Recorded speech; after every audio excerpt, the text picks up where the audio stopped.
Baik, selamat siang rekan-rekan sekalian. Kembali lagi bersama saya pada sesi video kali ini. Salam sejahtera dan salam sehat untuk kita semua.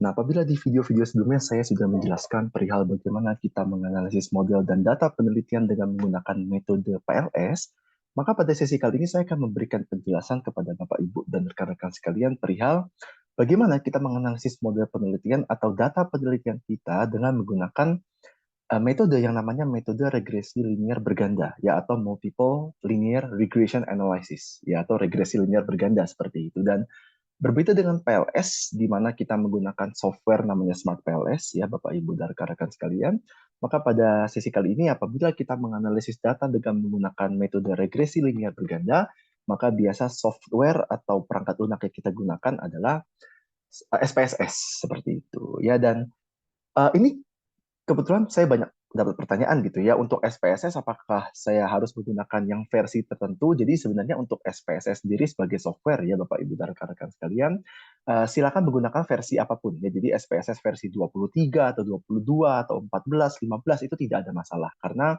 beda versi itu biasa hanya beda interface atau beda tampilan saja, tapi dari segi fitur dan algoritma fitur perhitungannya itu tetap sama ya.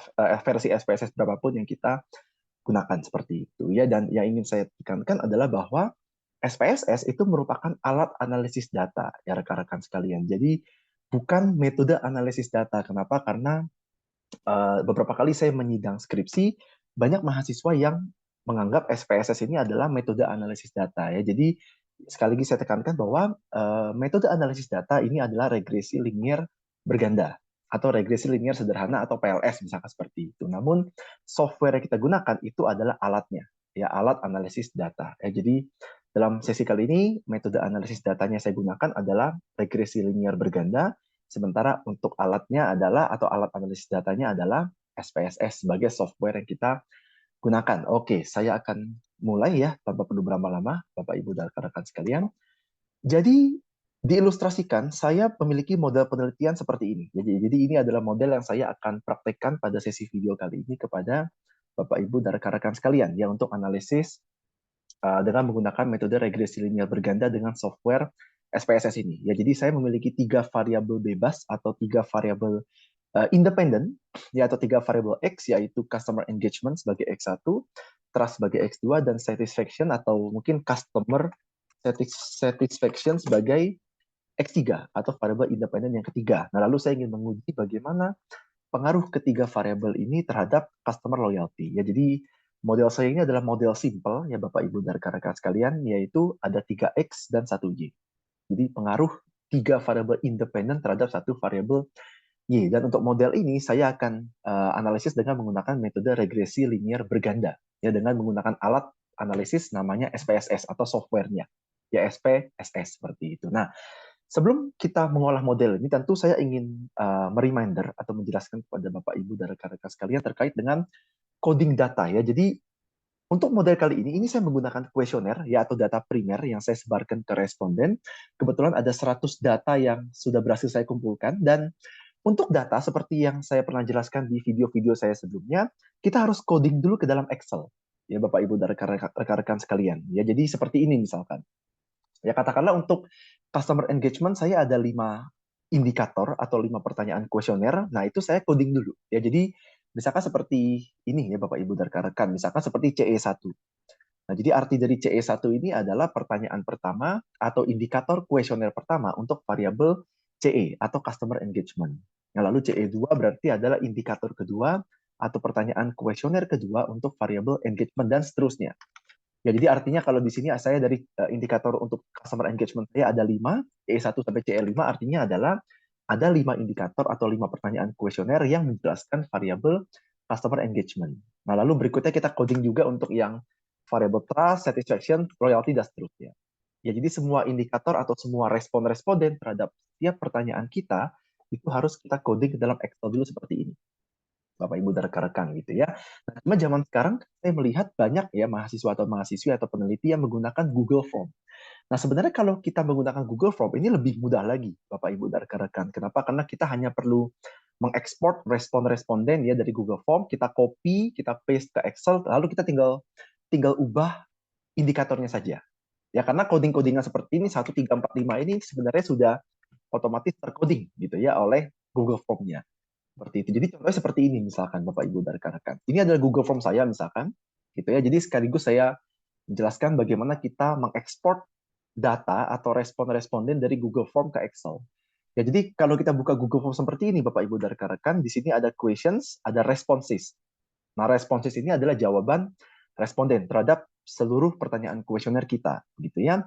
Nah, kita klik responses, lalu di bagian sini, Bapak Ibu dan rekan-rekan, di sini kan ada warna hijau ini ya, warna hijau yang apa yang ada garisnya ini gitu ya, yang kalau kita arahkan ke sini tulisannya view responses in sheets gitu ya. Nah, yang warna hijau ini kita klik, Bapak Ibu dan rekan-rekan gitu ya, kita klik, maka kita akan otomatis ke redirect gitu ya ke Google Spreadsheet. Ya, jadi Google Spreadsheet ini sebenarnya mirip seperti Excel, namun bedanya adalah kalau Excel itu Microsoft, kalau Google Spreadsheet ini yang mengelola adalah Google gitu ya. Nah, ini otomatis sudah terrecord responden-responden Bapak Ibu ya, dan kalau kita lihat di sini, ini sebenarnya jawaban dari masing-masing responden untuk setiap indikator atau pertanyaan kuesioner kita ini sudah otomatis data seperti ini atau terdetek seperti ini. Jadi seperti yang mungkin saya pernah jelaskan, kalau kita menyebarkan responden, sorry, kita menyebarkan kuesioner ke responden, maka biasa di setiap pertanyaan kita memberikan respons. Ya, yang kuesioner akan isi. Jadi misalkan sangat tidak setuju, netral, dan seterusnya. Nah, masing-masing respon ini memiliki kode, Bapak Ibu dan rekan-rekan. Ya, jadi misalkan sangat tidak setuju kodenya 1, tidak setuju kodenya 2, netral kodenya 3, setuju 4, sangat setuju 5, dan seterusnya. Nah, jadi kalau zaman dulu kalau kita menggunakan kuesioner yang secara langsung atau secara fisik gitu ya, secara print out kita sebarkan ke responden, maka mereka akan isi dengan pulpen atau dengan pensil. Nah, jadi nanti itu harus kita input satu persatu secara manual ke Excel seperti ini. Nah, jadi 1, 4, 5, dan seterusnya. Namun, kalau karena zaman sekarang ya Bapak Ibu dan rekan-rekan kita sudah masuk ke zaman revolusi teknologi atau revolusi industri gitu ya, maka karena semuanya sekarang teknologi ya kita juga bisa menyebarkan kuesioner dengan Google Form, maka kita tidak perlu lagi mengcoding seperti itu secara manual. Ya, jadi otomatis sudah tercoding seperti ini Bapak Ibu dan rekan-rekan. Nah, yang harus kita lakukan, hanya perlu kita lakukan adalah mengubah codingan dari masing-masing pertanyaan responden ini. Ya, jadi misalkan seperti ini Bapak Ibu dan rekan-rekan, ya misalkan saya memiliki penilaian yang positif terhadap produk ramah lingkungan. Lalu saya menilai produk ramah lingkungan dapat memberikan dampak positif bagi kelestarian lingkungan alam kita dan seterusnya. Nah, ini yang harus kita coding menjadi seperti ini, Bapak Ibu dan rekan-rekan. Ya, misalkan CE1, CE2, dan seterusnya. Untuk mempermudah kita menganalisis kira-kira indikator ini itu untuk variabel apa gitu ya, dan kira-kira berapa banyak jumlah pertanyaan atau jumlah indikator dari masing-masing variabel. Nah, dari data yang kita klik dari spreadsheet Google ini, Bapak Ibu, ini kita tinggal copy saja. Ya, jadi ini tinggal kita seperti biasa ya, kita copy seperti ini, misalkan semuanya kita copy sampai bawah gitu ya. Kita copy, ya seperti ini misalkan. Maaf. Ini oke. Okay.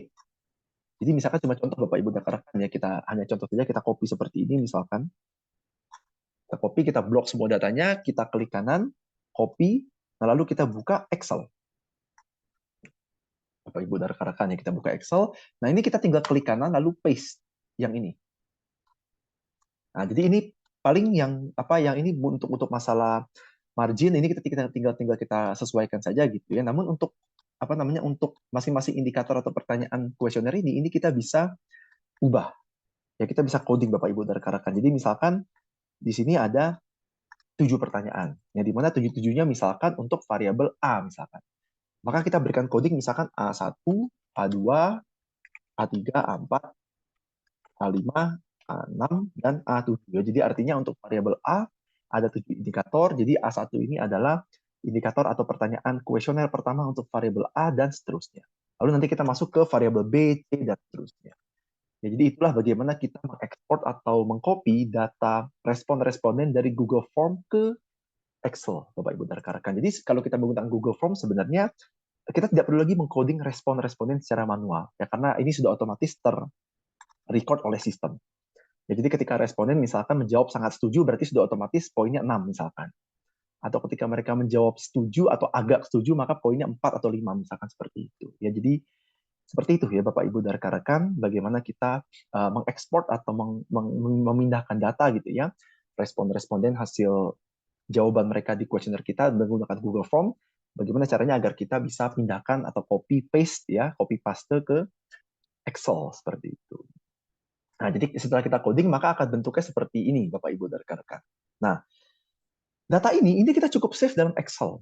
Ya Bapak Ibu dan rekan-rekan sekalian, kenapa? Karena berbeda dengan PLS. Jadi kalau PLS mereka hanya bisa membaca data dalam format CSV, makanya kenapa kita harus meng-save as dulu gitu ya data Excel kita ke dalam koma delimited ya CSV koma delimited. Namun kalau SPSS ini dia bisa membaca data kita dalam format Excel. Jadi kita tidak perlu lagi save as untuk dalam format CSV koma delimited, kita hanya perlu meng-save dalam bentuk Excel seperti ini Bapak Ibu dan rekan-rekan.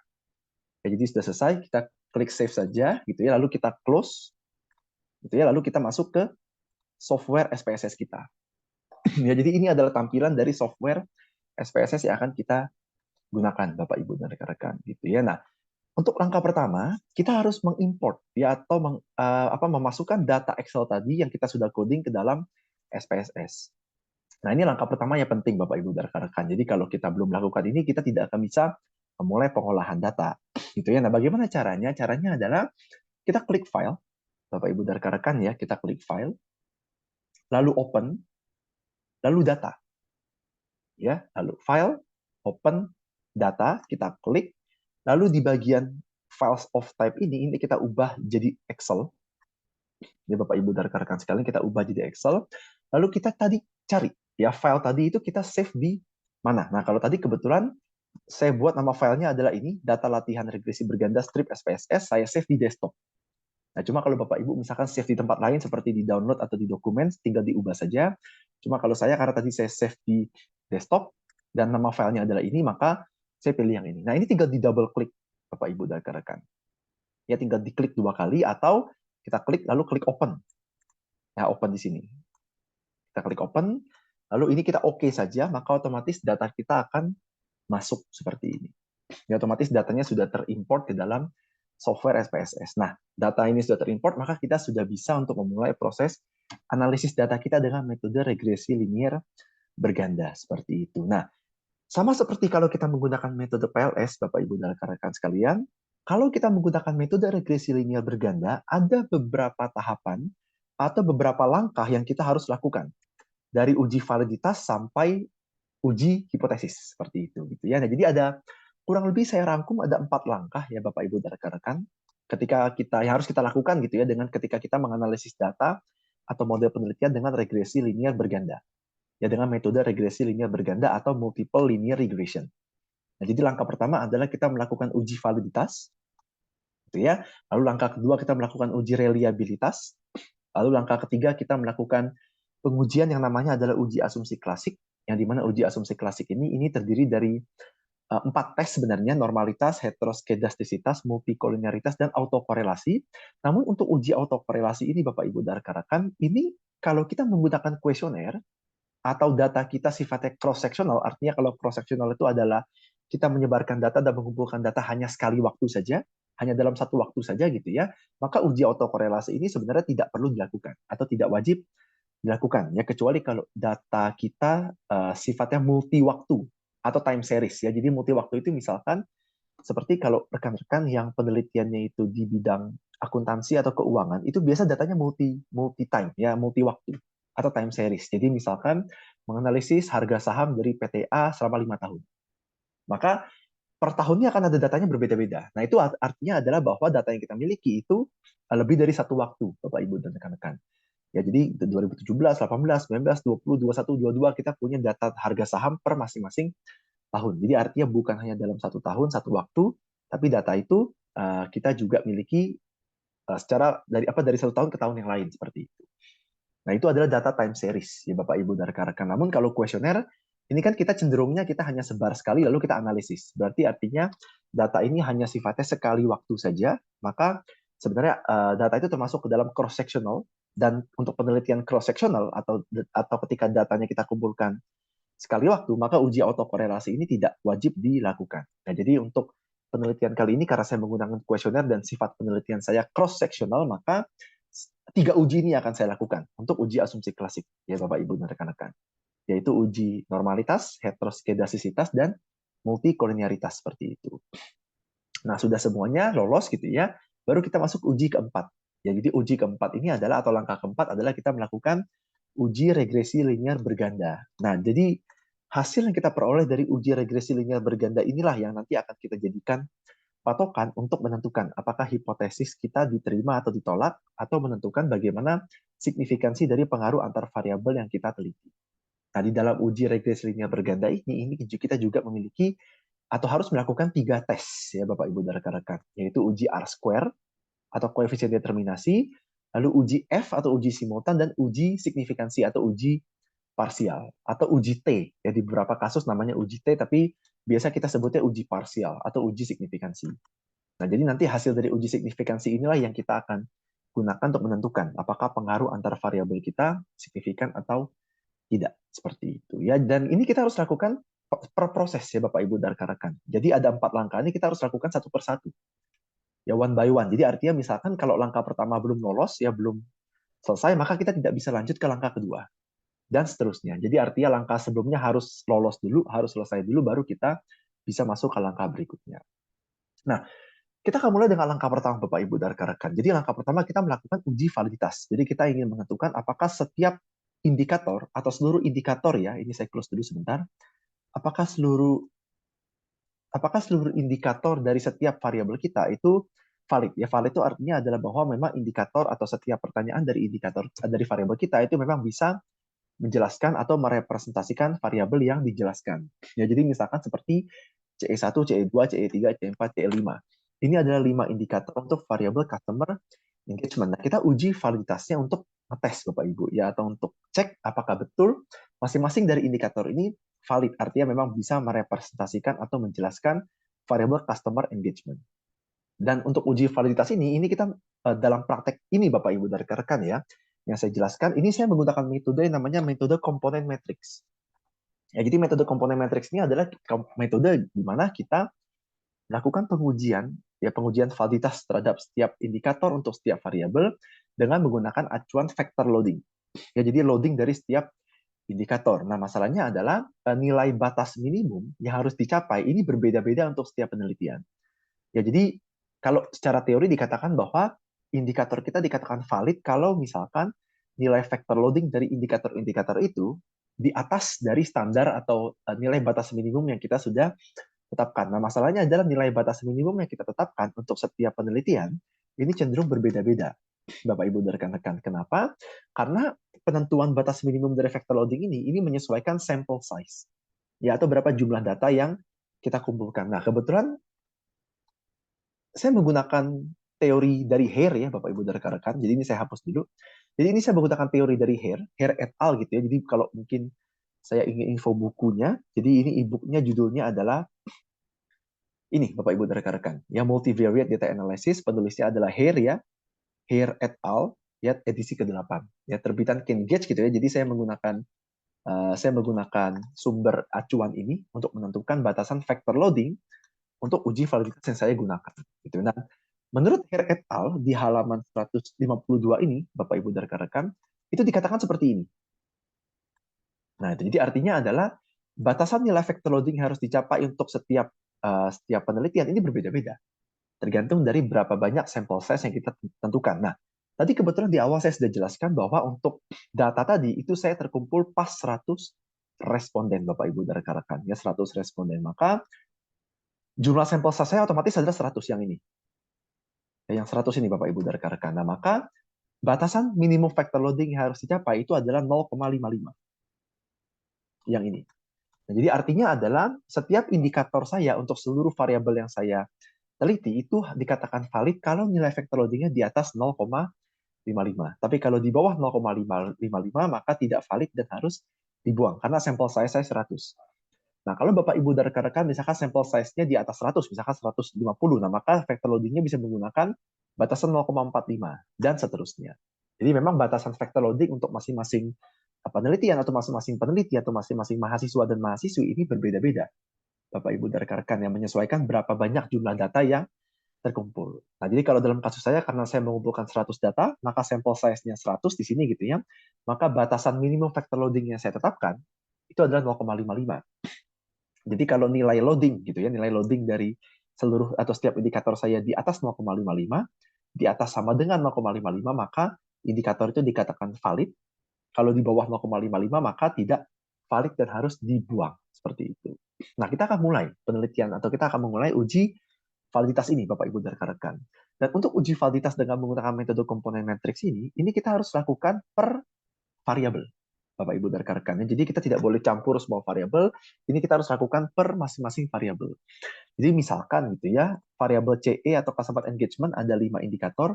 Nah, setelah kelima indikator ini kita selesai cek validitasnya, baru setelah itu kita bisa lanjut ke mengecek validitas dari seluruh indikator trust. Nah, kalau sudah selesai, baru kita masuk ke pengecekan validitas dari indikator-indikator variabel lain dan seterusnya.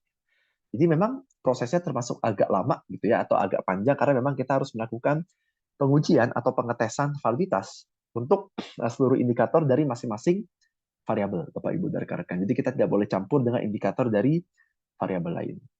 Nah, kita akan mulai untuk uji validitas dengan menggunakan metode komponen matriks ini, Bapak Ibu dan rekan-rekan. Gitu ya. Jadi tadi ya Bapak Ibu dan rekan-rekan, karena sampel size saya atau jumlah responden saya 100, maka batas factor loading-nya adalah 0,55. Jadi kalau di bawah 0,55 nilai loading-nya, maka bisa dikatakan tidak valid dan harus dibuang. Kalau di atas 0,55, di atas sama dengan 0,55, berarti valid dan bisa digunakan untuk proses atau langkah berikutnya. Nah, kita akan mulai satu persatu, Bapak Ibu dan rekan-rekan, ya, untuk pengujian validitas untuk seluruh indikator dari masing-masing variabel ini. Nah, caranya adalah kita klik Analyze. Ya, Bapak Ibu dan rekan-rekan, kita klik Analyze. Lalu Dimension Reduction, ya, Analyze, Dimension Reduction, lalu Factor. Nah, ini adalah menu yang kita bisa gunakan untuk menguji validitas dari setiap indikator untuk setiap variabel dengan menggunakan metode komponen matriks, Bapak Ibu dan rekan-rekan. Jadi menunya adalah Analyze, Dimension Reduction, Factor. Nah, ini kita klik gitu ya. Nah, lalu seperti tadi saya katakan Bapak Ibu dan rekan-rekan, kita harus melakukan pengujian validitas ini itu untuk setiap variabel. Nah, jadi kita akan mulai satu persatu untuk variabel kita Bapak Ibu dan rekan-rekan, yaitu kita mulai dulu dari pengujian validitas untuk indikator-indikator variabel customer engagement. Kalau sudah selesai, baru kita lanjut ke seluruh indikator dari variabel trust dan seterusnya. Sampai indikator dari seluruh variabel kita sudah tes validitasnya seperti itu. Nah, kita akan mulai dari pengecekan validitas dari indikator-indikator variabel customer engagement. Nah, kebetulan seperti tadi saya jelaskan di awal, untuk variabel customer engagement itu ada 5 indikator. Ya, kebetulan ada 5 pertanyaan kuesioner untuk penelitian saya, dari CE1 sampai CE5. Nah, ini kita akan uji dulu, Bapak Ibu dan rekan-rekan.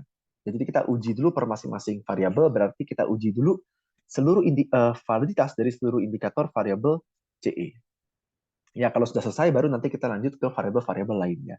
Nah, caranya adalah mudah, Bapak Ibu dan rekan-rekan. Ya, jadi, katakanlah di sini ada CE1 sampai CE5. Jadi, artinya untuk variabel CE atau customer engagement, saya memiliki 5 indikator.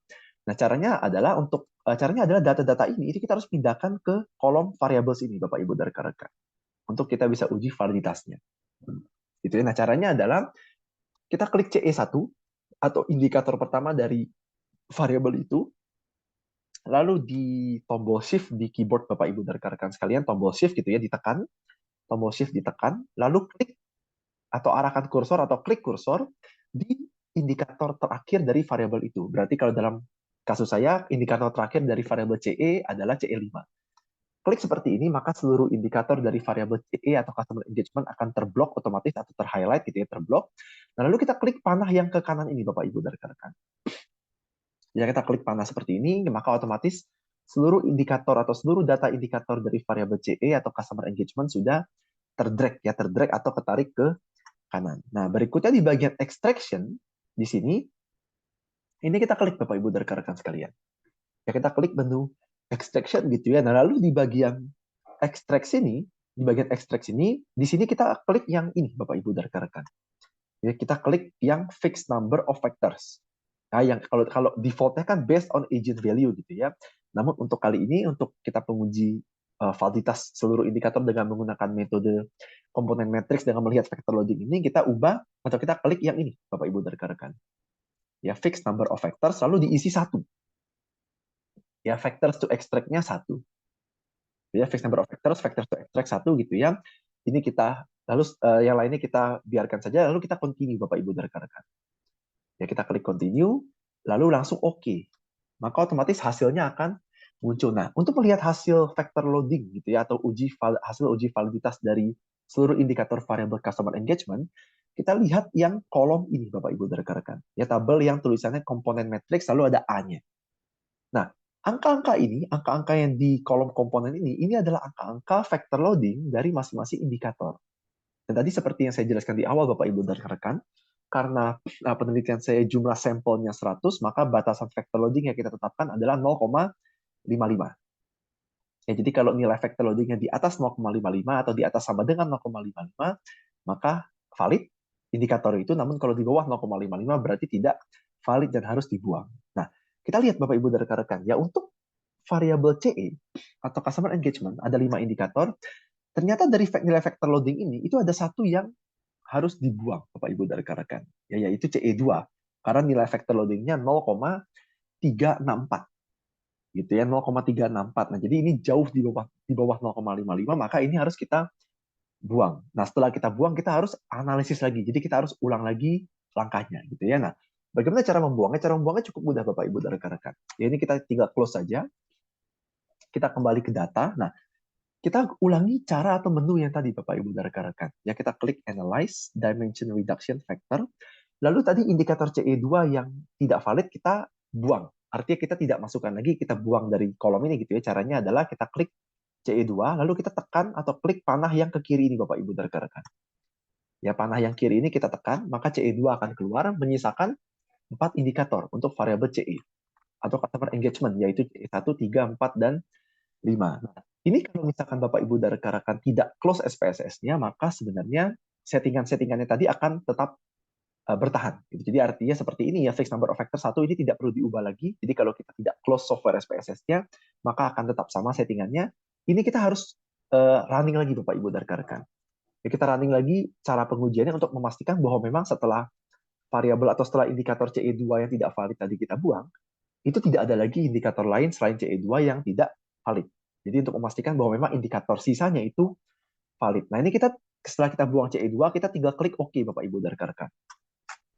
Ya, kita klik OK, lalu kita tinggal lihat di tabel yang sama tadi Bapak Ibu dan rekan-rekan, yaitu tabel komponen matrix ya. Dan ini kita bisa lihat ya di tabel komponen matrix ini bahwa nilai vector loading dari setiap indikator CE setelah CE2 dibuang itu sudah semuanya di atas 0,55 ya, di atas sama dengan 0,55. Jadi CE1 0,596, CE3 0,736, CE4 0,790, CE5 0,699. Ya, maka seluruh indikator dari variabel CE sisanya gitu ya setelah kita buang CE2 sudah valid. Nah, maka CE1, 3, 4, 5 inilah 4 indikator yang kita akan gunakan nanti untuk menjelaskan variabel customer engagement. Nah, ini satu sudah selesai Bapak Ibu dan rekan-rekan. Nah, CE sudah selesai, kita masuk ke variabel kedua.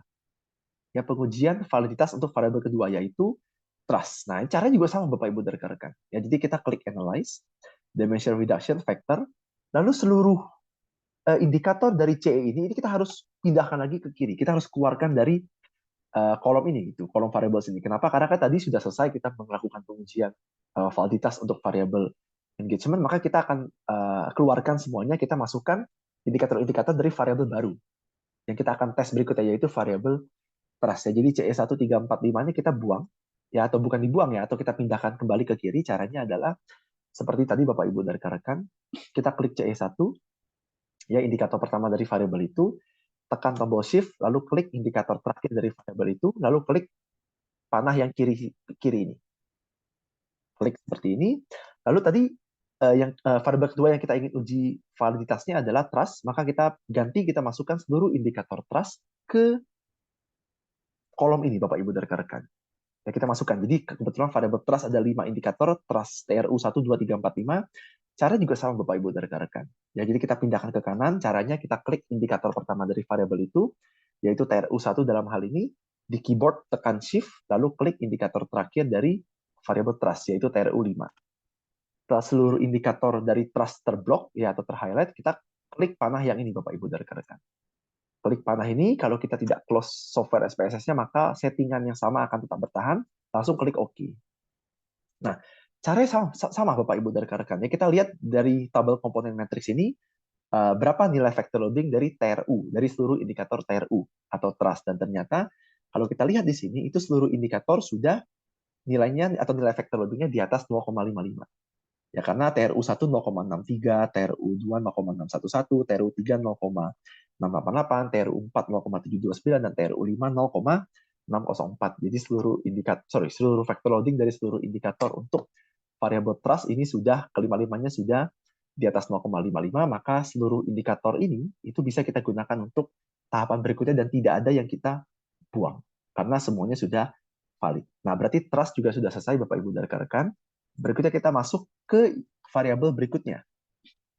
Ya, cara sama Bapak Ibu dan rekan-rekan. Ya, kita klik Analyze Dimension Reduction Factor. Ya, variabel berikutnya adalah Customer Satisfaction. Nah, caranya juga sama Bapak Ibu dan rekan-rekan. Ya, jadi karena trust sudah selesai, maka seluruh indikator trust ini kita pindahkan lagi ke kiri, ganti kita masukkan seluruh indikator satisfaction. SAT 1 sampai 4, kita klik, ya panah kanan seperti tadi, klik OK.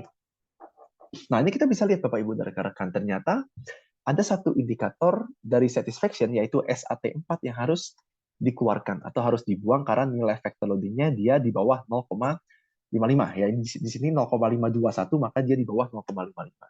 Nah, jadi SAT4 ini kita harus keluarkan, kita tidak gunakan lagi. Caranya juga sama seperti tadi Bapak Ibu dan rekan-rekan. Ini kita close dulu, gitu ya. Lalu kita klik Analyze, kita ulangi Analyze Dimension Reduction Factor.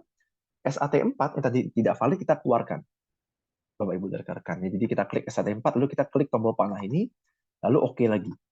Kita running kembali dan kita ingin ngecek Bapak Ibu dan rekan-rekan apakah setelah SAT4 yang tidak valid tadi, apakah masih ada indikator-indikator dari satisfaction lainnya yang juga masih tidak valid. Nah, ternyata setelah kita tes, semuanya sudah valid, Bapak Ibu dan rekan-rekan. Ya, karena kita bisa lihat SAT 1, 2, dan 3, seluruh nilai vector loading-nya ini sudah di atas 0,55. Maka satisfaction selesai. Terakhir, kita akan masuk ke pengujian validitas untuk indikator-indikator dari customer loyalty. Nah, ini sama juga cara-caranya Bapak Ibu dan rekan-rekan, ya kita tadi yang SAT 1, 2, 3 kita drag kembali ke kiri, lalu kita masukkan seluruh indikator dari variabel CL atau customer loyalty, langsung klik OK. Nah, kita lihat di sini Bapak Ibu dan rekan-rekan. Ternyata ada satu indikator dari variabel CL atau loyalty yang kita harus buang, yaitu CL5 ya, karena dia nilainya bahkan bukan hanya di bawah 0,55 tapi negatif. Ya, jadi sangat parah gitu ya. Jadi CL5 ini kita buang karena dia minus 0,218. Cara buangnya juga sama Bapak Ibu dan rekan-rekan. Ini kita close dulu. Kita ulangi lagi Analyze Dimension Reduction Factor. CL5 kita keluarkan dengan cara kita klik tombol CL5, kita klik, lalu kita klik panah ini, kita keluarkan, lalu kita OK lagi, Bapak Ibu dan rekan-rekan. Lalu kita cek lagi, gitu, apakah masih ada indikator-indikator lainnya dari customer loyalty yang tidak valid, atau yang di bawah 0,55. Dan ternyata kita cek seluruhnya, atau seluruh indikator sisanya selain CL5 itu sudah valid, karena dia nilai vector loading-nya sudah di atas 0,55 semuanya. CL1 sampai CL4 di sini, Bapak Ibu dan rekan-rekan. Maka pengujian validitas untuk variabel CL selesai, maka pengujian validitas untuk langkah pertama ini juga sudah selesai, Bapak Ibu dan rekan-rekan. Ya, kita berikan centang dulu untuk menandakan ya bahwa sudah selesai.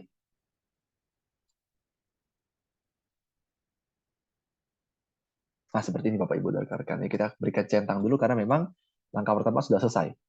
Ya, jadi uji validitas sudah selesai Bapak Ibu dan rekan-rekan, dan kita mendapati bahwa tadi ya ada 3 indikator yang harus dibuang, yaitu CE2 dari variabel customer engagement, SAT4 dari variabel satisfaction, dan CL5 dari variabel loyalty. Berarti ketiga indikator yang tadi kita buang karena tidak valid ini kita tidak akan masukkan lagi dan tidak akan kita perhitungkan atau pertimbangkan lagi untuk langkah-langkah berikutnya. Nah, jadi memang ini kita harus lakukan per masing-masing variabel, Bapak Ibu dan rekan-rekan. Ya, jadi kalau misalkan ada yang bertanya, Pak, berarti kalau variabel saya banyak, harus misalkan ada variabel saya ada 8, berarti harus 8 kali kita lakukan pengujian seperti tadi. Betul. Ya, betul sekali Bapak Ibu dan rekan-rekan sekalian. Jadi kita harus melakukan pengujiannya per masing-masing variabel. Kalau memang semuanya sudah selesai, baru kita masuk ke pengujian validitas untuk indikator-indikator variabel lainnya sampai semua variabel sudah kita uji. Nah, tadi yang pertama Bapak Ibu dan rekan-rekan, ya, tadi yang pertama untuk uji validitas. Nah, kedua kita akan lakukan langkah kedua, ya kita akan lakukan yang namanya uji reliabilitas Bapak Ibu dan rekan-rekan. Ya, jadi uji konsistensi data. Dan berbeda dengan uji validitas, untuk uji reliabilitas kita menggunakan indikator yang namanya Kromba Alpha. Jadi nilai Kromba Alpha dari setiap variabel ini harus di atas 0,7. atau 0,6 juga boleh Bapak Ibu dan rekan-rekan. Ya karena saya ada membaca gitu ya beberapa teori atau beberapa ahli mengatakan bahwa kelompok alfa itu 0,6 masih acceptable. Ya jadi kalau misalkan Bapak Ibu ingin gunakan teori itu silakan, berarti nanti Bapak Ibu dan teman-teman silakan gitu ya, atau diperbolehkan untuk menggunakan batasan kelompok alfanya adalah 0,6. Jadi kalau nilai variabel atau nilai kelompok alfa dari variabel itu di bawah 0,6 berarti dia tidak reliable. Tapi kalau di atas 0,6 berarti dia reliable. Seperti itu ya. Jadi 0,7 silakan, 0,6 juga boleh seperti itu ya. Yang penting teori yang kita masukkan Bapak Ibu dan rekan-rekan. Ya teori yang mengatakan bahwa memang kelompok alfa 0,6 itu masih acceptable ya, atau masih diterima. Nah, caranya juga sama dengan uji validitas tadi Bapak Ibu dan rekan-rekan. Jadi sama dengan uji validitas tadi, untuk uji reliabilitas kita juga harus lakukan secara bertahap per masing-masing variabel. Jadi setelah uji reliabilitas variabel customer engagement selesai, baru kita bisa melakukan pengujian reliabilitas untuk variabel-variabel selanjutnya. Seperti itu. Nah, bagaimana cara melakukan uji reliabilitas ini? Caranya adalah kita klik analyze, Bapak Ibu dan rekan-rekan ya. Sebentar, ini kita klik analyze. Lalu scale reliability analysis. Ya, jadi ini adalah langkah atau menu yang kita bisa klik atau kita bisa gunakan untuk menganalisis reliabilitas atau melakukan uji reliabilitas dari seluruh variabel kita yang kita teliti, Bapak Ibu dan rekan-rekan. Ya, jadi kita klik analyze, scale reliability analysis. Nah, ini kita klik, sama seperti tadi, kita akan lakukan pengujiannya ini per masing-masing variabel, Bapak Ibu dan rekan-rekan. Jadi, misalkan seperti CE gitu ya, CE ini ada 4 variabel valid. 4 indikator valid, CE1, 3, 4, 5. Ya CE2 kita tidak gunakan lagi karena memang tadi kita sudah temukan dia tidak valid Bapak Ibu dan rekan-rekan. Ya, jadi kita hanya gunakan indikator-indikator yang valid saja. Dalam hal ini berarti CE1, CE3, CE4 dan CE5. Nah, ini cara memilih atau cara membloknya juga mudah Bapak Ibu dan rekan-rekan gitu ya. Jadi caranya adalah sama, kita klik CE1, lalu di tombol keyboard kita klik control ini CTRL gitu ya. Lalu kita pilih indikator-indikator valid lainnya dari variabel customer engagement ya, karena nilai kelompok alfa atau reliabilitas yang kita ingin uji itu harus per variabel. Nanti kalau satu variabel selesai baru kita masuk ke variabel berikutnya dan seterusnya. Nah, jadi dari CE1 sampai CE5 hanya CE2 yang kita tidak gunakan karena tadi tidak valid. Setelah kita blok seperti ini, kita klik tanda panah yang ini Bapak Ibu dan rekan-rekan. Maka otomatis seluruh indikator valid dari customer engagement sudah berpindah ke kanan gitu ya. Lalu di menu statistik sini, ini kita klik, Bapak Ibu dan rekan-rekan ya, kita klik, lalu kita centang yang ini, Bapak Ibu dan rekan-rekan ya, centang bagian scale if item deleted. Ya, atau ini juga boleh dicentang juga scale. Cuma yang paling penting adalah kita centang scale if item deleted. Nah, setelah kita centang 2 poin ini, kita klik continue, lalu langsung klik OK, Bapak Ibu dan rekan-rekan. Nah, maka kita akan menemukan gitu ya nilai kelompok alfa dari variabel customer engagement. Nah, di sini kita bisa lihat Bapak Ibu dan rekan-rekan bahwa nilai kelompok alfa dari engagement itu adalah 0,668. Ya, terdetek di sini gitu ya. Jadi, kita buka tabel yang ini Bapak Ibu dan rekan-rekan, kita lihat reliability statistik gitu ya. Kelompok alfa 0,668. Nah, karena tadi saya menggunakan teori yang mengatakan bahwa kelompok alfa di atas 0,6 itu masih boleh atau masih acceptable, maka 0,668 ini bisa disimpulkan angkanya bagus ya, atau angkanya reliable. Artinya variabel customer engagement saya itu reliable karena nilai kelompok alfanya ini di atas 0,6 yaitu 0,668. Nah, ini sudah selesai Bapak Ibu dan rekan-rekan. Artinya untuk uji reliabilitas dari variabel variabel customer engagement sudah selesai. Kita close, kita masuk ke variabel berikutnya, yaitu pengujian reliabilitas dari variabel trust seperti itu. Nah, trust juga tadi cara sama persis dengan uji validitas Bapak Ibu dan rekan-rekan. Ya, kita klik analyze, scale reliability analysis, lalu semua indikator CE karena tadi sudah selesai dites, kita keluarkan, kita masukkan seluruh variabel atau indikator trust yang valid. Dan karena tadi kita tes bahwa seluruh atau kelima indikator trust ini sudah valid, maka semuanya dari TRU 1 sampai TRU 5 kita bisa gunakan Bapak Ibu dan rekan-rekan. Kita masukkan seperti ini. Lalu di statistik, kalau tadi kita tidak close SPSS-nya, maka formatnya akan sama, settingannya akan sama, kita tinggal continue, lalu tinggal OK saja Bapak Ibu dan rekan-rekan. Nah, di sini muncul nilai kelompok alfa, gitu ya. Nilai kelompok alfa dari variabel trust itu adalah 0,661. Di sini Bapak Ibu dan rekan-rekan. Ya, artinya reliable juga ya, karena kalau kita menggunakan teori di atas 0,6 kelompok alfanya, maka ini reliable Karena 0,661 untuk variabel atau nilai gelombang alfa 0,661, untuk variabel trust ini di atas 0,6. Nah, maka reliable Bapak Ibu dan rekan-rekan. Ya berarti trust aman. Nah, kita close lagi, kita masuk ke yang ketiga, yaitu pengujian reliabilitas untuk variabel customer satisfaction. Nah, itu juga caranya sama Bapak Ibu dan rekan-rekan. Ya, kita klik analyze, scale reliability, lalu karena trust sudah selesai, maka seluruh indikator trust kita pindahkan ke kiri, kita masukkan seluruh indikator satisfaction yang valid. Dan tadi kita sudah menemukan Bapak Ibu dan rekan-rekan bahwa indikator SAT4 itu tidak valid, maka kita tidak perlu gunakan lagi. Untuk kasus ini atau model ini kita hanya gunakan indikator SAT1, 2, dan 3 saja. Karena 4 tidak valid, kita tidak gunakan lagi. Lalu kita pindahkan ke kanan seperti ini untuk seluruh indikator yang valid dari variable satisfaction, lalu kita klik OK. Bapak Ibu dan rekan-rekan. Nah, di sini juga terlihat nilai gelombang alfanya adalah 0,665. Ya, jadi di tabel reliability statistik nilai gelombang alfanya 0,665, berarti reliable juga Bapak Ibu dan rekan-rekan. Ya, karena dia di atas 0,6. Kalau kita menggunakan teori yang mengatakan bahwa gelombang alfa di atas 0,6 masih acceptable seperti itu. Nah, berarti satisfaction aman Bapak Ibu dan rekan-rekan. Ya aman, ini kita close. Terakhir kita akan uji nilai reliabilitas dari indikator-indikator atau dari variabel customer loyalty. Caranya juga sama Bapak Ibu dan rekan-rekan ya. Kita klik analyze, scale reliability analysis, kita klik. Lalu karena satisfaction sudah selesai, kita drag pindahkan kembali ke kiri, kita masukkan seluruh indikator yang valid dari variabel customer loyalty. Dan tadi sama seperti kasus satisfaction Bapak Ibu dan rekan-rekan, dari 5 indikator loyalty CL1 sampai CL5, tadi kita menemukan ya bahwa indikator CL5 itu tidak valid, maka kita tidak gunakan lagi, kita hanya gunakan indikator-indikator yang valid saja, ya, yaitu CL1, 2, 3, dan 4 gitu ya. Kita klik, kita drag, kita highlight, kita block gitu ya, kita pindahkan ke kanan seperti ini, langsung klik OK. Nah, di sini kita ketemu Bapak Ibu rekan-rekan ya bahwa nilai gelombang alfa ya di tabel reliability statistik ini nilai gelombang alfa dari variabel customer loyalty itu adalah sebesar 0,668. Jadi reliable juga ya karena dia di atas 0,6. Nah, berarti kita sudah melakukan uji reliabilitas terhadap seluruh variabel Bapak Ibu dan rekan-rekan. Ya, kita berikan centang lagi di sini untuk menandakan. Nah, jadi artinya untuk langkah kedua kita juga sudah lakukan Bapak Ibu dan rekan-rekan. Ya, jadi artinya uji validitas kita sudah selesaikan, uji reliabilitas kita sudah selesaikan.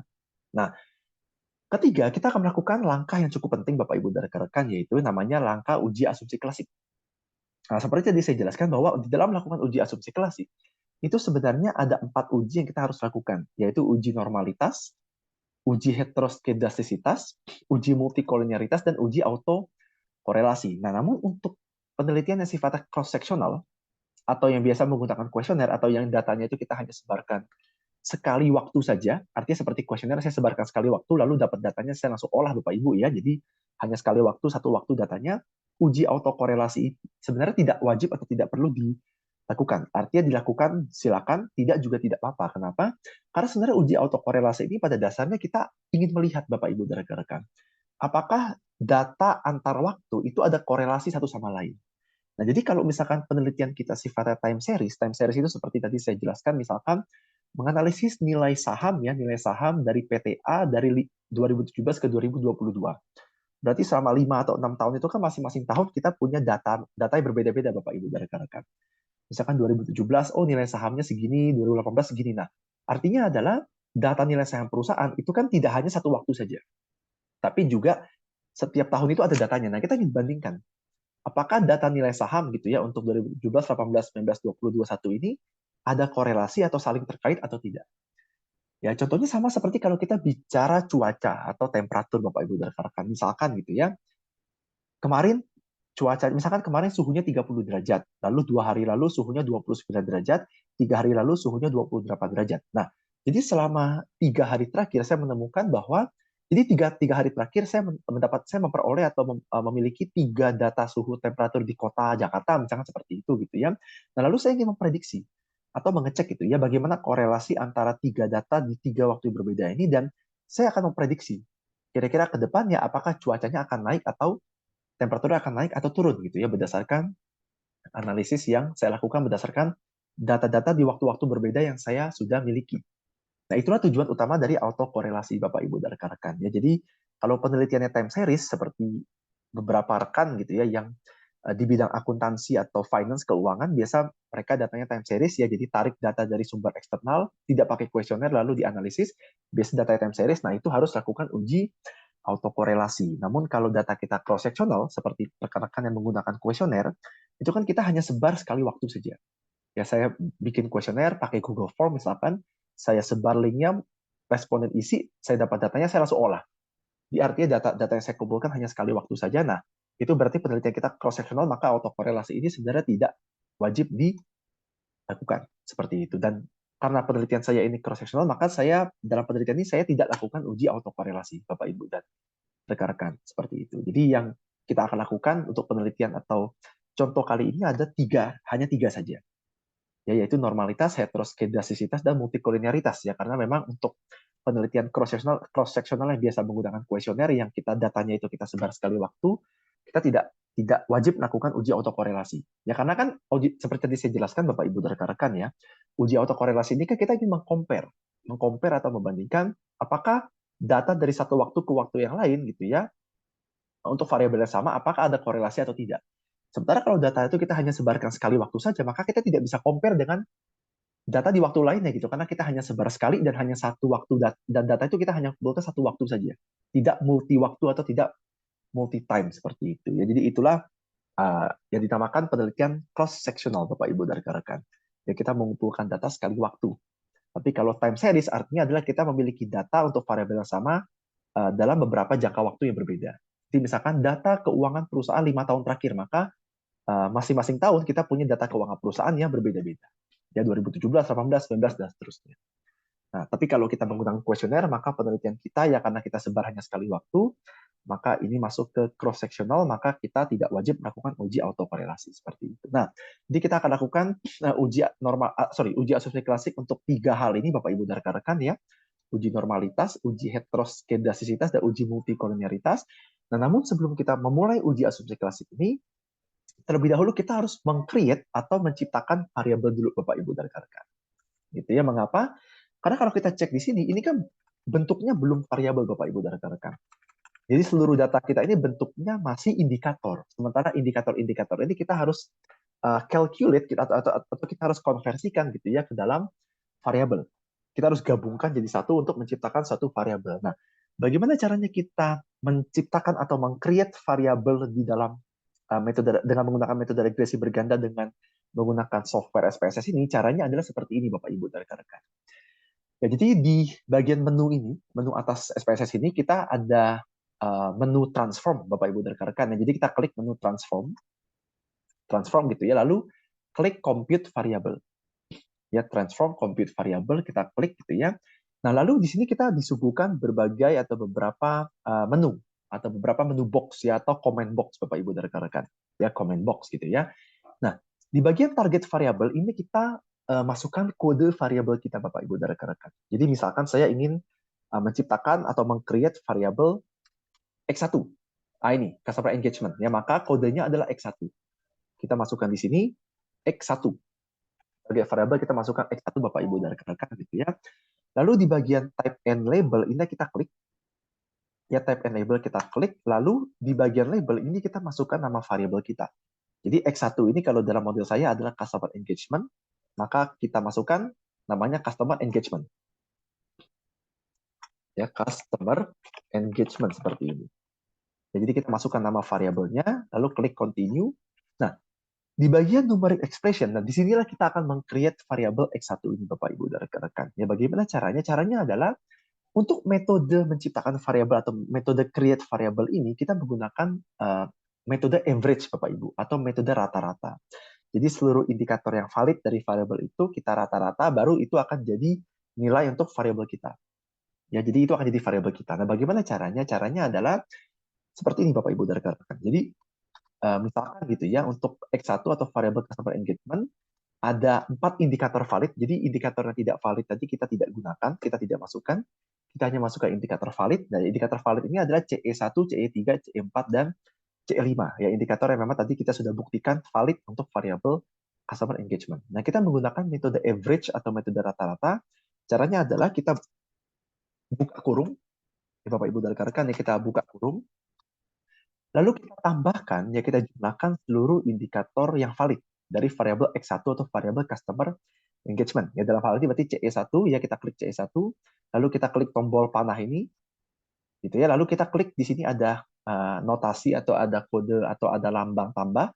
Kita klik tambah, lalu kita klik CE3, pindahkan lagi, gitu ya.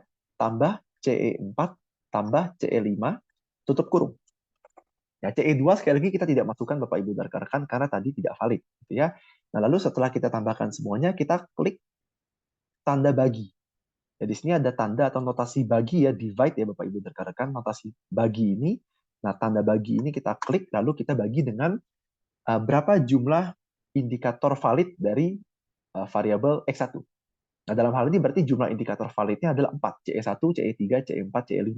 Ada 4 indikator valid, maka kita bagi dengan 4, setelah itu kita continue atau kita klik OK di sini. Ya, ketika kita klik OK, maka di sini ada tertulis Bapak Ibu dan rekan-rekan. Ya, variable labels X1 atau X1 customer engagement execute. Artinya sudah tercreate atau tercipta variable X1. Nah, langkah yang sama kita ulangi untuk menciptakan variabel-variabel lainnya Bapak Ibu dan rekan-rekan. Ya, misalkan transform ya, compute variable. Lalu ini kita ubah jadi X2. X2, lalu type enable-nya kita ubah, misalkan X2 ini adalah trust. Continue, ini kita hapus gitu ya. Lalu kita menggunakan metode yang sama Bapak Ibu dan rekan-rekan. Ya, dibuka kurung kita tambahkan seluruh indikator valid dari variabel X2 atau variabel trust. Jadi TRU1 kita klik tambah TRU2, tambah TRU3, tambah TRU4, tambah TRU5. Tutup kurung, lalu kita klik bagi Bapak Ibu dan rekan-rekan ya. Kita klik bagi, kita bagi dengan berapa jumlah indikator valid yang kita jumlahkan. Dalam hal ini berarti ada 5 indikator valid, jumlahnya TRU1 sampai TRU5 ada 5 indikator, berarti kita bagi dengan 5. Setelah itu kita klik OK, maka akan muncul variabel X2 trust execute. Artinya sudah tercreate juga variabel X2. Nah, berikutnya kita create lagi untuk yang X3. Ya, jadi kita target variabel kita ubah X3 Bapak Ibu rekan-rekan. Ini kita hapus dulu sumber expression-nya. Type enable kita ubah jadi customer satisfaction atau nama variabelnya. Gitu ya, customer satisfaction kita continue. Numeric expression-nya kita juga gunakan metode yang sama Bapak Ibu rekan-rekan. Ya, kita tambahkan seluruh indikator valid dari satisfaction, lalu kita bagi dengan berapa jumlah indikator valid yang kita masukkan. Jadi karena tadi SAT1, dari 4 indikator satisfaction ini ada 3 indikator yang valid, SAT1, 2, dan 3, maka kita masukkan 3, atau kita jumlahkan 3 indikator tadi Bapak Ibu dan rekan-rekan. Ya, jadi SAT1 tambah SAT2 tambah SAT3 tutup kurung, lalu klik bagi di sini, kita bagi dengan berapa jumlah indikator valid yang kita masukkan. Dalam hal ini berarti ada 3 indikator validnya, SAT1, 2, dan 3. SAT4 kita tidak masukkan karena memang tadi waktu uji validitas tidak lolos, Bapak Ibu dan rekan-rekan. Ya, tidak lolos, maka kita tidak gunakan lagi. Nah, berarti kita bagi dengan 3. Karena jumlah indikator valid yang kita gunakan ada 3, klik OK. Jadi, maka tertulis di sini variable labels X3 customer satisfaction execute. Ya, jadi artinya variable X3 sudah tercreate. Nah, baru terakhir kita meng-create atau menciptakan variabel Y. Variabel terakhir variabel dependent atau variabel terikat atau variabel Y, Bapak Ibu dan rekan-rekan. Jadi target variabelnya kita ubah ke Y, numeriknya kita hapus, type labelnya kita ganti menjadi customer loyalty atau nama dari variabel dependentnya gitu ya, loyalty. Nah, kita continue, lalu sama seperti tadi di bagian numeric expression, kita jumlahkan seluruh indikator valid dari customer loyalty. Baru setelah itu kita bagi dengan berapa jumlah indikator valid yang kita gunakan. Dalam hal ini berarti tadi dari CL1 sampai CL5 yang valid ada 4, yaitu CL1, 2, 3, dan 4. Maka kita jumlahkan seluruh indikator valid dari variabel customer loyalty ya Bapak Ibu dan rekan-rekan sekalian. Berarti CL1 ditambah dengan CL2, tambah dengan CL3, tambah dengan CL4, tutup kurung, dibagi, ya di sini ada tombol bagi, kita bagi dengan berapa jumlah indikator valid yang kita gunakan. Dalam hal ini berarti ada 4, kita bagi dengan 4. Bapak Ibu dan rekan-rekan. Ya, karena CL1, 2, 3, 4, jumlahnya 4, kita bagi dengan 4. Jumlah indikator valid yang kita gunakan. CL5, sekali lagi kita tidak masukkan karena memang apa namanya sudah tidak valid. Tadi waktu kita lakukan uji validitas tidak lolos validitasnya ya karena nilai vector loading di bawah 55, maka kita tidak gunakan lagi CL5 seperti itu. Nah, sudah selesai. Ini berarti kita jumlahkan seluruh indikator yang valid dibagi dengan berapa jumlah indikator valid yang kita masukkan. Setelah selesai, kita klik OK. Maka sudah tercreate di sini tertulis variable labels Y atau Y customer loyalty execute. Artinya seluruh untuk variabel Y sudah tercreate atau tercipta ya Bapak Ibu dan rekan-rekan sekalian, atau sudah berhasil kita ciptakan. Nah, untuk kita melihat atau kita membuktikan apakah betul semua variabel yang kita inginkan sudah tercreate atau tercipta, maka kita bisa cek dari sini Bapak Ibu dan rekan-rekan. Ya, di bagian bawah sini ada data view, ada variable view. Nah, kita klik yang variable view atau variable view, kita klik di sini. Nah, di sini kita bisa lihat Bapak Ibu dan rekan-rekan. Ya, bahwa di bawah sini ada X1, X2, X3, Y beserta dengan nama variabelnya di sini. Nah, ini membuktikan bahwa memang seluruh variabel yang kita inginkan sudah berhasil kita create ya, atau kita ciptakan seperti itu. Nah, kalau semua variabel kita sudah kita ciptakan menyesuaikan dari model penelitian yang kita teliti, maka kita bisa mulai melakukan uji asumsi klasik. Nah, uji asumsi klasik ini terdiri dari 3 uji, Bapak Ibu dan rekan-rekan. Normalitas, heteroskedastisitas, dan multikolinearitas. Dan untuk uji autokorelasi, karena saya menggunakan kuesioner yang saya sebar sekali waktu saja, dan karena penelitian saya sifatnya cross-sectional, artinya data saya satu waktu saja, maka uji autokorelasi ini tidak wajib dilakukan, maka saya tidak lakukan untuk sesi kali ini seperti itu.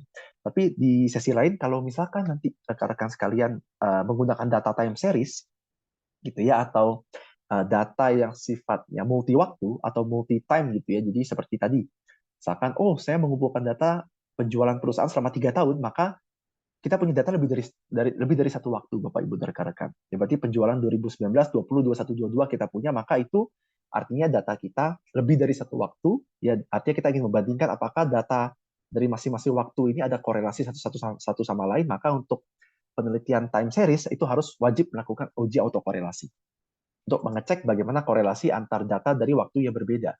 Namun untuk penelitian cross-sectional ini kita tidak wajib menggunakan atau melakukan uji autokorelasi, Bapak Ibu dan rekan-rekan.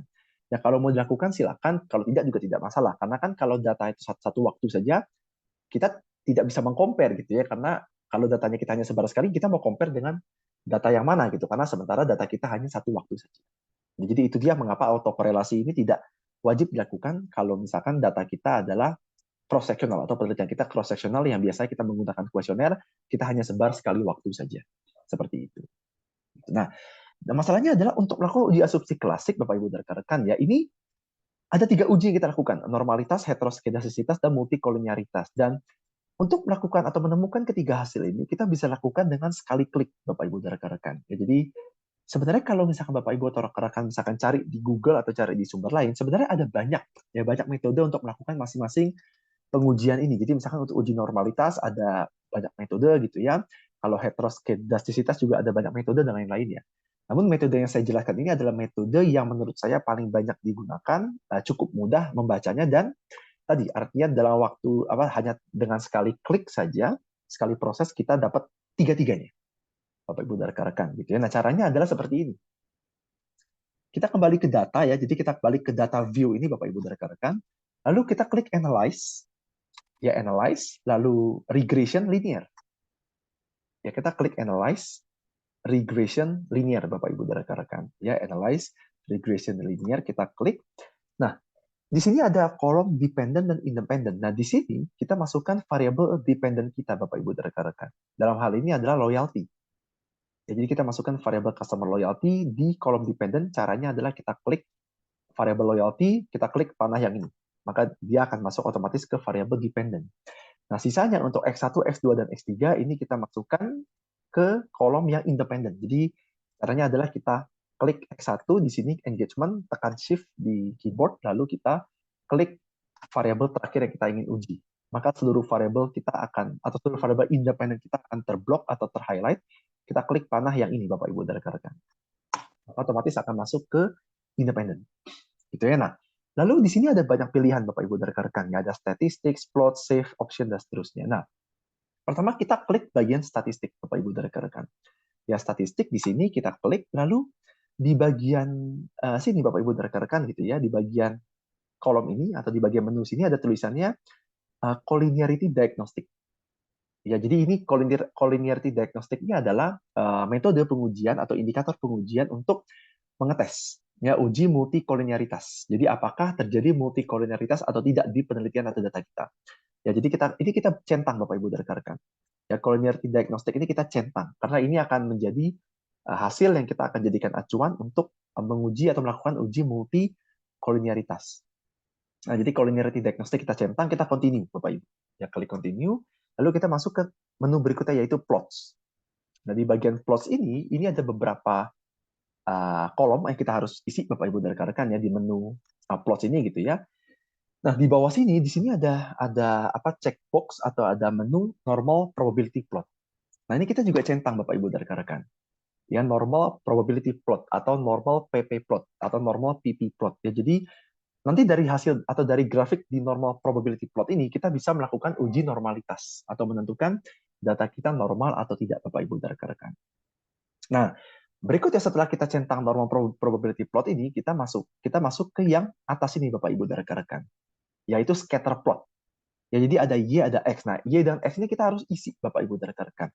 Gitu. Jadi scatter plot ini kita akan menciptakan atau meng-create scatter plot di mana nanti hasil dari scatter plot ini kita bisa gunakan untuk menentukan ya hasil dari uji heteroskedastisitas yang kita akan lakukan. Nah, jadi ini untuk scatter plot ini untuk uji heteroskedastisitas, lalu untuk normal probability plot ini untuk uji normalitas, dan tadi yang collinearity diagnostic tadi itu untuk uji multikoliniaritas. Jadi hanya sekali klik saja kita nanti akan dapat langsung 3 hasil uji asumsi klasik tadi, Bapak Ibu dan rekan-rekan sekalian. Nah, masalahnya adalah di sini gitu ya, di bagian scatter plot ini kita harus isi ya kolom Y dengan kolom X. Nah, caranya adalah di kolom Y ini di sini kan ada banyak pilihan Bapak Ibu dan rekan-rekan ya, ada dependent, ada ZPRED, Zresit, Dresit dan lain-lainnya.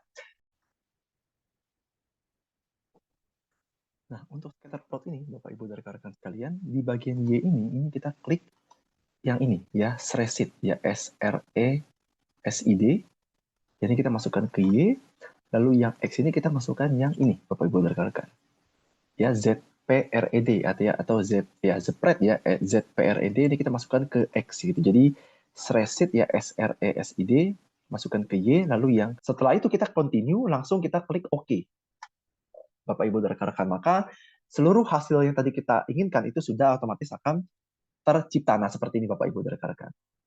Gitu ya. Nah, ini adalah hasil dari normal PP plot ya atau normal probability plot. Nah, jadi ini adalah grafik ini adalah grafik yang kita bisa analisis untuk menguji normalitas Bapak Ibu, untuk menganalisis normalitas dari data kita itu. Jadi apakah data kita dianggap terdistribusi normal atau tidak, seperti itu gitu ya. Jadi normal PP plot ini atau normal probability plot ini adalah indikator untuk melakukan uji normalitas.